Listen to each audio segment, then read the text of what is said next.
Hello friends, this is Sumit and welcome back to my YouTube channel dear learner academy. एक बार फिर से आप सबका डियर लर्नर अकेडमी में स्वागत है।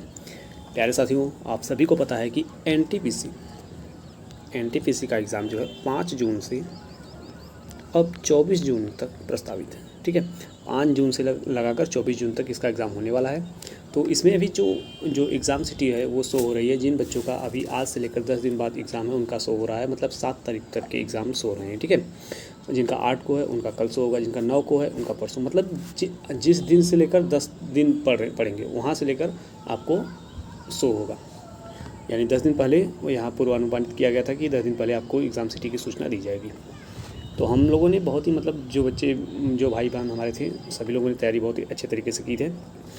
हम बात करने वाले इसमें एक शॉर्ट रिवीजन की, मतलब कि कुछ इंपॉर्टेंट फैक्ट्स को लेकर हम रिवीजन करेंगे। स्पीडी नोट्स आप यहाँ पर देख रहे हैं, देखिए यहाँ पर दिया गया है क्या, स्पीडी प्रकाशन का है। करंट अफेयर्स की बात करेंगे। ठीक है, इसमें हम किसकी बात करेंगे, तो इसमें हम बात करेंगे वार्षिकांक, यानी 2025 में जो जितने भी इंपॉर्टेंट फैक्ट्स हैं उन सबको एक नज़र में देखेंगे, ताकि वे यह जो है एग्ज़ाम के दृष्टि से बहुत ही इंपॉर्टेंट होने वाले हैं। ठीक है, तो एक बार आप लोगों ने रिवीजन किया होगा, कहीं से भी पढ़े होंगे, आप लोग रिवीजन कर चुके होंगे। एक बार फिर से हमारे साथ जुड़िए और एक बार शॉर्ट नोट्स बनाते चलिए और रिवीजन करते चलिए। ठीक है, चलिए स्टार्ट करते हैं हम आज का अपना सेशन स्टार्ट करने से पहले आपसे बस इतना ही अनुरोध है कि यदि आप चैनल पर नए हैं तो चैनल को सब्सक्राइब कर लीजिए, वीडियो को शेयर कर दिया कीजिए, ताकि वीडियो सभी तक पहुंच सके। हमारे यहाँ पर यूपीएसआई, यूपी कांस्टेबल के प्रीवियस ईयर के क्वेश्चंस का सॉल्यूशन भी करवाया जाता है, और यहाँ पर आप लोगों को एग्ज़ाम पूर्व के द्वारा लॉन्च किए गए मॉड्यूल्स को भी सॉल्यूशन करवाया जा रहा है। तो आप लोग जुड़ना मत भूलिएगा। चलिए स्टार्ट करते हैं आज का हम सेशन। अभी देखते हैं हम आज का हमारा क्या देखने वाले हैं। भारत और विश्व में प्रथम, 2023-24 की बात कर रहे हैं, भारत में विश्व में प्रथम। इसको देख लेते हैं। तो इसमें क्या कह रहा है कि इसमें आपका कह रहा है समान नागरिक संहिता लागू करने वाला पहला राज्य कौन है। तो समान नागरिक संहिता लागू करने वाला पहला राज्य बना है आपका उत्तराखंड। ठीक है, त्वरित डिजिटल इनिशिएटिव अपनाने वाला पहला राज्य मध्य प्रदेश है। विश्व की सबसे लंबी एक्सप्रेसवे सुरंग कहाँ पर है, तो तियानशान सेंगली सुरंग चीन में है। ठीक है, 3 क्रिमिनल कानूनों को पूरी तरह लागू करने वाला पहला प्रदेश चंडीगढ़ है। ठीक, सौर ऊर्जा से चलने वाला देश का पहला सीमावर्ती गांव मसाली, गुजरात। आगे बढ़ते, आगे दिया गया है देश का पहला डिजिटल म्यूजियम कहाँ पर है, तो आप कहेंगे महाराष्ट्र में। ठीक है, सेमीकंडक्टर नीति लागू करने वाला पहला राज्य गुजरात। सेमीकंडक्टर नीति लागू करने वाला पहला राज्य कौन है, गुजरात। भारत के पहले लेखक गाँव का उद्घाटन कहाँ पर हुआ है, तो आप कहेंगे उत्तराखंड में। बिहार सरकार द्वारा राज्य के पहले ड्राई पोर्ट का उद्घाटन कहाँ पर है, बिहटा में। माउंट सिस्पांगमा पर चढ़ाई करने वाले पहले भारतीय कौन है, तो अर्जुन वाजपेयी जो है माउंट सिस्पांगमा पर चढ़ाई करने वाले पहले भारतीय बने हैं। सशस्त्र बल चिकित्सा सेवा की पहली महानिदेशक आरती सरीन है। ठीक है, भारत का पहला ऑक्सीजन पक्षी पार्क कहाँ पर है, तो नागपुर महाराष्ट्र में है। आगे देखते हैं, आगे दिया गया है क्या, समन वारंट डिजिटल रूप में जारी करने वाला पहला राज्य ये है आपका मध्य प्रदेश। मध्य प्रदेश जो है डिजिटल रूप में समन या वारंट जारी करने वाला पहला राज्य बना है। जम्मू कश्मीर में ज़मीन खरीदने वाला पहला राज्य कौन है, तो महाराष्ट्र है। विश्व की पहली वैदिक घड़ी उज्जैन मध्य प्रदेश में है। देश का पहला जन मन आवास कहाँ पर है, तो आप कहेंगे शिवपुरी जिला मध्य प्रदेश में। ठीक है, जाति आधारित जनगणना शुरू करने वाला तीसरा राज्य तेलंगाना है। अगर तीसरा राज्य तेलंगाना है तो पहला राज्य आपका हो गया बिहार, दूसरा राज्य आंध्र प्रदेश और तीसरा कौन है, तेलंगाना। ठीक, सैनिटरी नैपकिन हेतु पैसे देने वाला पहला राज्य कौन बना है, तो मध्य प्रदेश बना है। ठीक है, आगे देखते हैं, आगे दिया गया है क्या, शुद्ध शून्य कार्बन उत्सर्जन वाला पहला हवाई अड्डा कौन सा है, तो आप कहेंगे दिल्ली है। भारत का पहला खगोल पर्यटन अभियान नक्षत्र सभा उत्तराखंड में है। तेजस लड़ाकू विमान उड़ाने वाली पहली महिला पायलट कौन है, तो मोहना सिंह है। ठीक है, तेजस लड़ाकू विमान उड़ाने वाली पहली महिला कौन है, तो मोहना सिंह। भारत के पहले गिद्ध प्रजनन केंद्र का उद्घाटन कहाँ पर हुआ है, तो गोरखपुर उत्तर प्रदेश में। भारत का पहला राष्ट्रीय डॉल्फिन अनुसंधान केंद्र पटना बिहार में है। ठीक है, आगे दिया गया है इंग्लिश चैनल को अकेले तैरकर पार करने वाले सबसे उम्र दराज भारतीय कौन है, तो सिद्धार्थ अग्रवाल जो है सबसे उम्र दराज भारतीय है। आगे देखते हैं, कुष्ठ रोग को खत्म करने वाला पहला देश कौन है, तो जॉर्डन जो है कुष्ठ रोग को खत्म करने वाला पहला देश बना है। इंग्लिश चैनल पार करने वाली सबसे युवा एवं तीव्र तैराक कौन है, तो जिया राज। ठीक है, देश का पहला राइस एटीएम भुवनेश्वर उड़ीसा में है। उत्तर भारत का सबसे बड़ी फ्लोटिंग सौर परियोजना कौन है, तो Omkareshwar Madhya Pradesh. Unified pension scheme लागू करने वाला पहला राज्य महाराष्ट्र है। यूनिफाइड स्कीम लागू करने वाला पहला राज्य कौन सा है? महाराष्ट्र है। देखो, इसको याद करने की ट्रिक है कि आप बस हमारे साथ बोलते चलिए, ठीक है। आप अपने मन से बोलेंगे तो आपको बहुत ही अच्छे तरीके से कंठस्थ होगा। एक बार दो बार आप रिपीट करेंगे, आपको बहुत अच्छी तरीके से तैयार हो जाएगा। आप प्रश्न को देखते ही ऑप्शन से भी टिक कर सकते हैं। आगे दिया गया है क्या? देश की पहली ट्रांसजेंडर दरोगा कौन है? तो मानवी मधु कश्यप, भागलपुर, बिहार, ठीक है। आगे देखते हैं, आगे दिया गया है क्या? भारत का सबसे लंबा समुद्री पुल कौन सा है? तो अटल सेतु है, महाराष्ट्र, 21.8 किमी। अंतरिक्ष में सर्वाधिक समय यानी 1000 दिन बिताने वाले दुनिया के पहले व्यक्ति कौन है? तो रूस के ओलेग कोनोनेंको, ठीक है, ये है। भारतीय नौसेना की पहली महिला हेलीकॉप्टर पायलट कौन है? तो अनामिका राजीव है। समलैंगिक विवाह को मान्यता देने वाला दक्षिण पूर्व एशिया का पहला देश कौन सा है? तो आप कहेंगे थाईलैंड। थाईलैंड जो देश जो है समलैंगिक विवाह को मान्यता देने वाला दक्षिण पूर्व एशिया का पहला देश बना है। भारत का पहला साहित्यिक शहर कौन सा है? तो कोझिकोड, केरल का है। भारत का पहला साहित्यिक शहर, भारत का पहला साहित्यिक शहर कौन सा है? तो आप कहेंगे कोझिकोड, ठीक है, केरल का। चलिए आगे देखते हैं। आगे के वीडियो में दिया गया है अपने सभी ग्लेशियर को खोने वाला पहला देश कौन सा है? तो वेनेजुएला जो है अपने सभी ग्लेशियर को खोने वाला पहला देश बना है। दुनिया के पहले एयरलिफ्ट पोर्टेबल अस्पताल भीष्म है। देश का पहला संविधान गार्डन बनाया गया कहाँ पर? पुणे में, ठीक है। माउंट एवरेस्ट फतह करने वाली सबसे कम उम्र की भारतीय कौन है? तो काम्या कार्तिकेयन, ठीक है। काम्या कार्तिकेयन कहाँ की है? मुंबई की है। ये माउंट एवरेस्ट फतह करने वाली सबसे कम उम्र की भारतीय है। माउंट एवरेस्ट फतह करने वाली भारत की सबसे उम्रदराज महिला की बात करें तो ज्योति रात्रे जो है मध्य प्रदेश की, इन्होंने माउंट एवरेस्ट को फतह किया है और ये सबसे उम्रदराज महिला बन गई है। आगे देखते हैं, आगे दिया गया है क्या? भारत की सबसे बड़ी जलवायु घड़ी लगाया गया है कहाँ पर? तो नई दिल्ली में। नई दिल्ली में भारत की सबसे बड़ी जलवायु घड़ी लगाई गई है। दुनिया के पहले ओम आकार के मंदिर कहाँ पर है? तो पाली जिला राजस्थान में है। हाइब्रिड पिच तकनीकी का उपयोग करने वाला पहला स्टेडियम धर्मशाला है, ठीक। लक्षद्वीप में शाखा खोलने वाला पहला निजी बैंक कौन सा है? तो HDFC बैंक है, जो लक्षद्वीप में शाखा खोलने वाला पहला निजी बैंक बना है। 4 दिन वर्क वीक वाला एशिया का पहला देश सिंगापुर, ठीक है। ISO प्रमाणन प्राप्त करने वाला पहला राज्य कमिश्नरेट कौन सा है? तो नोएडा है। चलिए आगे देखते हैं, आगे क्या दिया गया है? मोनिनजाइटिस का टीका पेश करने वाला दुनिया का पहला देश कौन सा है? तो आप कहेंगे नाइजीरिया है। मोनिनजाइटिस का टीका पेश करने वाला दुनिया का पहला देश कौन सा है? तो नाइजीरिया। अंतरिक्ष की यात्रा करने वाले पहले भारतीय पर्यटक गोपी थोटाकुरा, ठीक। विश्व का पहला शाकाहारी शहर पालिताना, भावनगर, गुजरात, ठीक है। ये है जो विश्व का पहला शाकाहारी शहर है। देश की पहली अंडर वाटर मेट्रो की शुरुआत कहाँ पर हुई? तो आप कहेंगे कोलकाता में। देश की पहली अंडर वाटर मेट्रो की शुरुआत कहाँ पर हुई? कोलकाता में। BSF की पहली महिला स्नाइपर कौन है? तो सुमन कुमारी हैं, जो BSF की पहली महिला स्नाइपर बनी है। गर्भपात को संवैधानिक अधिकार का दर्जा देने वाला पहला देश कौन सा है? तो आप कहेंगे फ्रांस है। गर्भपात को जो है संवैधानिक अधिकार का दर्जा देने वाला पहला देश कहेंगे फ्रांस है। आगे देखते हैं। प्यारे साथियों, अगर आपको हमारी मेहनत पसंद आ रही है तो आप प्लीज़ एक लाइक कर दिया कीजिए और वीडियो को शेयर कर दिया कीजिए ताकि वीडियो सभी तक पहुंच सके और इसका सभी लाभ उठा सकें।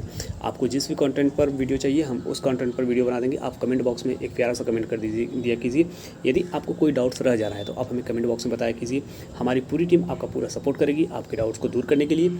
और रही बात आपका एग्ज़ाम, जिनका भी एग्ज़ाम जो है पहले होगा वो हमें अपने क्वेश्चंस को जो है हमारे जो है व्हाट्सएप ग्रुप पर भेज दिया कीजिए।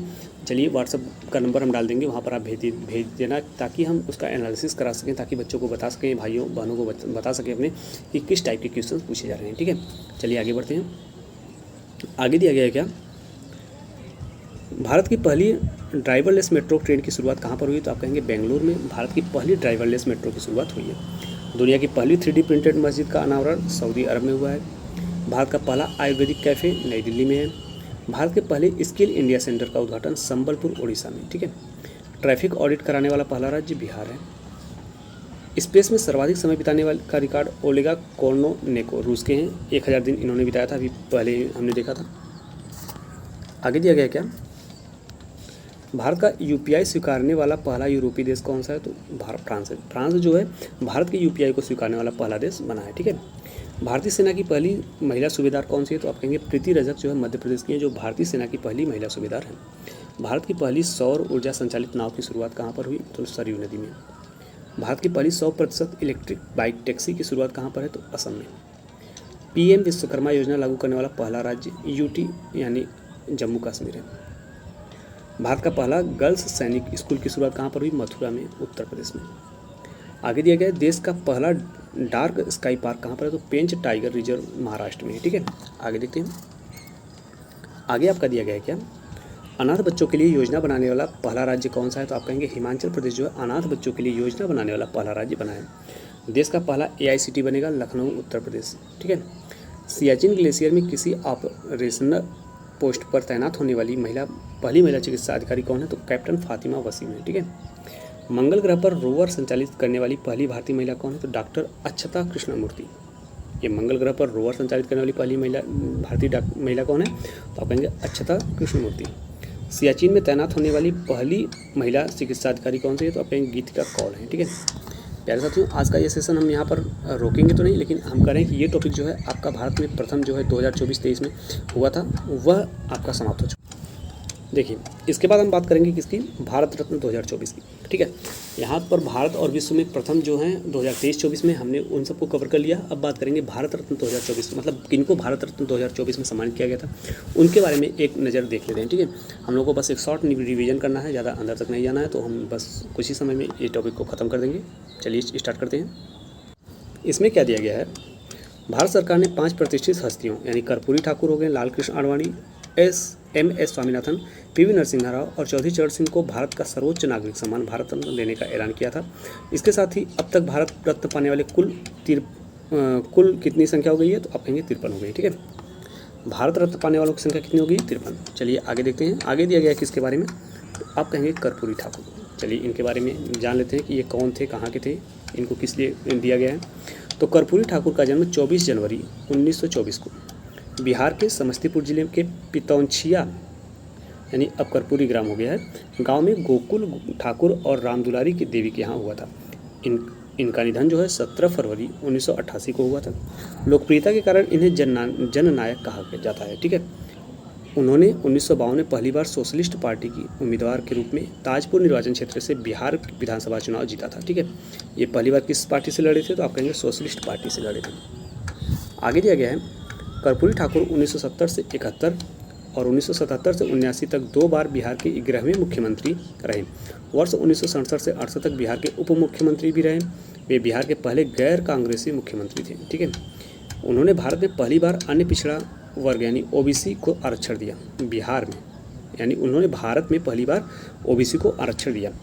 उन्होंने 1977 में मुख्यमंत्री बनने के बाद मुंगेरी लाल आयोग की सिफारिशों को लागू किया, जिस कारण पिछड़ों की नौकरियों में आरक्षण मिला। ठीक है, 1977 में जब ये मुख्यमंत्री बने थे तो इन्होंने क्या किया था? मुंगेरी लाल आयोग की सिफारिशों को लागू किया था, जिसके कारण पिछड़ों को नौकरियों में आरक्षण मिला था। आगे देखते हैं, इसमें आगे क्या रहा है? वर्ष 1978 में उन्होंने एक अभूतपूर्व आरक्षण मॉडल प्रस्तुत किया, जिसमें OBC आर्थिक रूप से पिछड़े वर्गों, EBC महिलाओं और उच्च जातियों के बीच आर्थिक रूप से पिछड़े वर्गों के लिए विशिष्ट कोटे के साथ 26% आरक्षण आवंटित किया गया था। उन्होंने बिहार में उर्दू को दूसरी राज्य की भाषा का दर्जा दिया। बिहार में उर्दू को दूसरी जो है राजभाषा का दर्जा किसने दिया था? तो कहेंगे कर्पूरी ठाकुर ने। ये भारत रत्न पाने वाले चौथे नंबर के व्यक्ति थे, 40वें। मरणोपरांत भारत रत्न पाने वाले 15वें। ठीक है, एवं बिहार से भारत रत्न पाने वाले चौथे व्यक्ति। देखिए यहाँ पर कितने टॉपिक बने।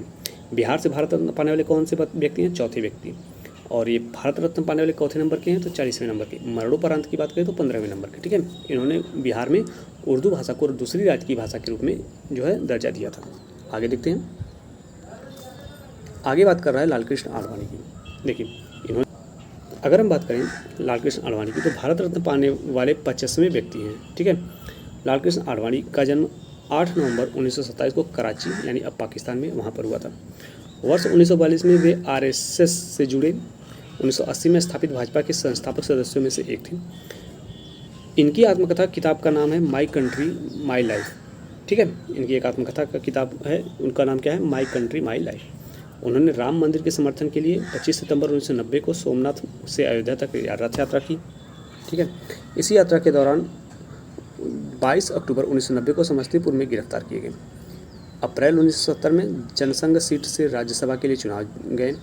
2002 से 2004 तक भारत के 7वें उप प्रधानमंत्री के रूप में कार्य किया। वे 1998 से 2004 तक भारत के गृह मंत्री रहे। और इनकी बात करें तो 2009 में भारत भाजपा के प्रधानमंत्री पद के उम्मीदवार रहे। इन्होंने 2015 में पद्म विभूषण से सम्मानित किया गया था। ठीक है, आगे देखते हैं। आगे बात कर रहा है आपका क्या, भारत की हरित क्रांति के जनक स्वामीनाथन की, MS स्वामीनाथन को दिया गया है। तो इनके बारे में देखते हैं। भारत की हरित क्रांति के जनक, देखिए MS स्वामीनाथन कौन है, भारत में हरित क्रांति के जनक हैं। MS स्वामीनाथन का जन्म 7 अगस्त 1925 को तमिलनाडु के कुंभकोणम में हुआ है। ठीक है, इनका जन्म कहाँ पर हुआ था, तमिलनाडु के कुंभकोणम में। इनकी मृत्यु की बात करें तो 28 सितंबर 2023 को चेन्नई में हुई। स्वामीनाथन को कई प्रतिष्ठित पुरस्कार प्राप्त हुए, जिसमें से शांति स्वरूप भटनागर पुरस्कार 1961 में दिया गया, रेमन मैग्सेसे पुरस्कार 1971 में एवं अल्बर्ट आइंस्टीन विश्व विज्ञान पुरस्कार 1986 में दिया गया था। ठीक है, आगे देखते हैं। इसके साथ ही इनको पद्मश्री, ठीक, पद्मश्री 1967 में, पद्म विभूषण 1972 में एवं पद्म भूषण 1972 में और पद्म विभूषण जो है 1989 में सम्मानित किया गया था। ठीक है, आगे देखते हैं। आगे दिया गया है PV नरसिम्हा राव। पर PV नरसिम्हा राव की बात करें तो PV नरसिम्हा राव का जन्म 28 जून 1921 को वर्तमान तेलंगाना, यानी तब हैदराबाद था, इस समय तेलंगाना हो गया है, के वारंगल जिले के लकनेपल्ली गांव में हुआ था। इनका पूरा नाम पामुलापति वेंकट नरसिम्हा राव था। इनके पिता का नाम सीताराम राव और माता का नाम रुक्माबाई था। वर्ष 1991 से 1996 तक वे भारत के 9वें प्रधानमंत्री रहे। इन्होंने भारत के रक्षा मंत्री, विदेश मंत्री और गृह मंत्री के रूप में भी कार्य किया। वे 1971 से 1973 तक आंध्र प्रदेश के चौथे मुख्यमंत्री भी रहे हैं। ठीक है, और 73वें और 74वें संवैधानिक संशोधन अधिनियम का कार्यान्वयन भी PV नरसिम्हा राव के कार्यकाल के दौरान ही हुआ था। आगे देखते हैं। आगे बात दिया गया है चौधरी चरण सिंह की। तो चौधरी चरण सिंह के बारे में हम अगर बात करें तो चौधरी चरण सिंह का जन्म 23 दिसंबर 1902 को उत्तर प्रदेश के मेरठ जिले के नूरपुर में जाट किसान के परिवार में हुआ था। इनकी जयंती को 23 दिसंबर को राष्ट्रीय किसान दिवस के रूप में मनाया जाता है। देखिए ये इंपॉर्टेंट है कि किसकी जयंती को किसान दिवस के रूप में मनाया जाता है, तो जो है चौधरी चरण सिंह को, किस तारीख को, 23 दिसंबर को। ठीक है, इनकी मृत्यु 29 मई 1987 को हुई। सर्वप्रथम 1937 में छपरौली से उत्तर प्रदेश विधानसभा के लिए चुने गए थे। आगे दिया गया है कि वे 1979 से 80 तक भारत के 5वें प्रधानमंत्री रहे। हालांकि इस दौरान वे कभी भी पसंद नहीं किए गए। वे 1967 से 68 तक एवं दोबारा 1970 में उत्तर प्रदेश के मुख्यमंत्री रहे। इनके समाधि स्थल को किसान घाट के रूप में जाना जाता है। अब थोड़ा सा इसके बारे में, भारत रत्न के बारे में जान लेते हैं। भारत रत्न पुरस्कार देने की शुरुआत कब की गई थी, तो आप कहेंगे 1954 में की गई थी। ठीक है, 1955 में यह पुरस्कार मरणोपरांत भी दिया जाने लगा। भारत रत्न पुरस्कार का आकार पीतल के पत्ते की तरह होता है। खेल जगत में भारत रत्न पाने वाले पहले व्यक्ति सचिन तेंदुलकर हैं। भारत रत्न पाने वाले पहले वैज्ञानिक CV रमन थे और भारत रत्न देने की सिफारिश प्रधानमंत्री द्वारा की जाती है। ठीक है, भारत रत्न पुरस्कार सफ़ेद रंग के फीते में पहनाया जाता है। ठीक, तो प्यारे साथियों, आज हमने 2 टॉपिक कवर किया, यानी 2023 और 24 में सर्वप्रथम विश्व और भारत में प्रथम की बात की है और भारत रत्न पाने वाले व्यक्तियों के बारे में डिस्कस किया। आई होप आप लोगों को ये टॉपिक समझ में आया होगा। यदि आप लोगों को कोई भी डाउट्स रह जाता है तो आप हमें कमेंट बॉक्स में बताइए, हमारी पूरी टीम आपका पूरा सपोर्ट करेगी। ठीक है, ऐसे ही हम 1-2 वीडियो में मतलब इंपॉर्टेंट टॉपिकों को कवर कर लेंगे और बहुत ही अच्छे तरीके से तैयारी भी संपन्न कर लेंगे। तो चलिए मिलते हैं फिर अगले वीडियो में, तब तक के लिए धन्यवाद।